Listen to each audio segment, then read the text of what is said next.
Yesterday was a sad day for WWE. If you follow @wrestling_statistics on Instagram, I was posting all of the releases as they came through in real time, but wanted to wait and make a video once all of the releases were done. You never want to see someone lose their job, and hopefully some can return to the company down the line or go elsewhere if that's what they wish to do. Not only were there 22 WWE releases yesterday, but WWE announced that the 2024 Elimination Chamber will be taking place in Perth, Western Australia, February 24th, 2024. And if you watched yesterday's video, they also announced that SmackDown is signing a 5-year deal to move to the USA Network starting October 2024.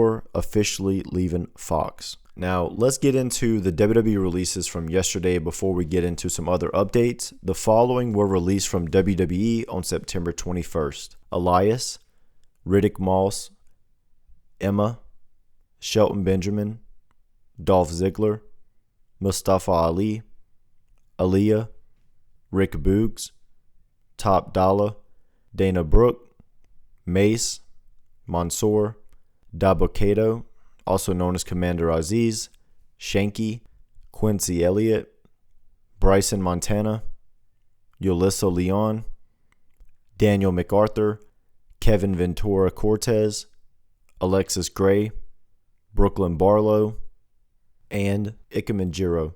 Now, that was the full list of releases that took place yesterday. Be careful of the accounts that were posting fake ones to try to get engagement. Some of these releases were in NXT and had few matches or hadn't had a match yet, but that is everyone who had been released. Let me know in the comments who you were sad to see go and who you think will end up where. One thing to note here is Vince did play a hand in these releases. It was not Triple H and Shawn Michaels. So for those wondering how Mustafa Ali was released but had a title match scheduled for NXT No Mercy, this is how. Things like this have happened in the past with releases as well. One WWE official said it's time in versus how much money you were paid versus return on investment. So main roster superstars who were not being used, making a lot of money, NXT talent making main roster money, and NXT startups not meeting expectations who they didn't see a bright future for with the company were all released. Now moving on to an update on Jon Moxley. Moxley had a match this week on AEW Grand Slam where he defended his international title against Rey Fenix. Early in the match, Mox seemed to be disoriented, and in the closing moments of the match, Rey Fenix hit his finish and Moxley appeared to hit his head on the mat pretty hard. And Fenix went for the cover. Now, this was not supposed to be how the match ended, however, and the ref would count to 2 before stopping to make sure Moxley's shoulders were still down, though he clearly had not moved. The crowd was not happy and booed because of this. Moxley appeared to say something to Fenix to tell him to do the finish again, and he did, but this time it went smoother, and he then pinned Moxley 1-2-3, winning the title and ending Jon Moxley's reign at 17 days. Now, fans were concerned after seeing how Moxley landed and how he was acting during the match, but he was able to leave on his own and left through the crowd, but the medical trainers were checking on him for a while before he got up. Another update from AEW Grand Slam is Adam Cole. While Adam Cole was running to the ring, he started limping, and AEW sources confirmed Adam Cole went to the hospital after and was discharged, but he was on crutches. We'll have to wait and see if there is an announcement on any possible time he may miss. Back on the WWE side of things, Fightful Select confirmed Sheamus' WWE contract is set to expire in 2024, most likely in the first half of the year. Now, this obviously doesn't mean Sheamus is leaving WWE, although a lot of us didn't think we'd see Ziggler not be in WWE anymore, but Sheamus still does have time to sign an extension or contemplate retiring or whatever he wants to do. Sheamus will be 46 in January, so signing a new contract with that in mind is interesting how long of a deal he may want.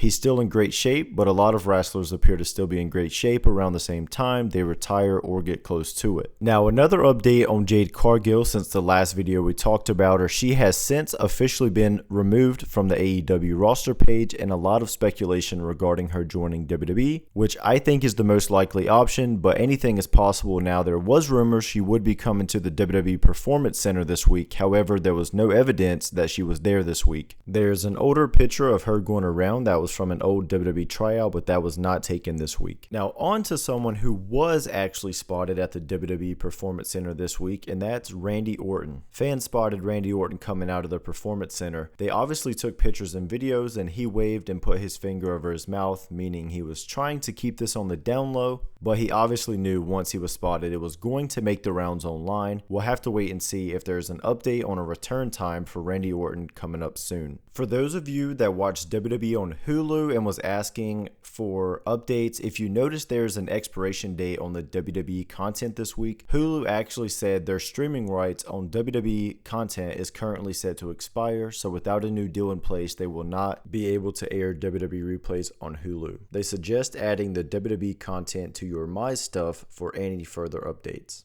A story making the rounds today is a tweet Shawn Michaels recently liked, and as of this posting, it's still his most recent like. It's interesting because the tweet is questioning why Vince McMahon would give his company to his daughter Stephanie McMahon, and goes on to say Vince McMahon built a company, says Stephanie McMahon has hardly proved she can run the country, maybe he meant company. He says, just look at how she treated Dusty after he owned her on a promo, or how she keeps claiming credit for the women's revolution. There has been no comment on it from Shawn Michaels himself, but it makes you wonder why he liked the tweet. That's all for this video. If you enjoyed it, consider subscribing to see more content coming soon.